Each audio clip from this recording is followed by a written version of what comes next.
बिनु सत्संग विवेक न होई, राम कृपा बिनु सुलभ न सोई।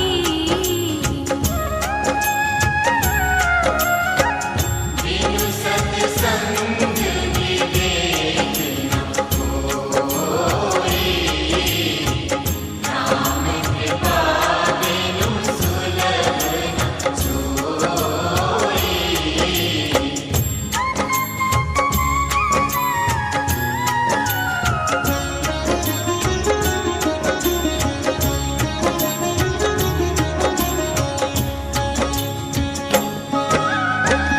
होई विवेक मोह भ्रम भागा, तब रघुनाथ चरण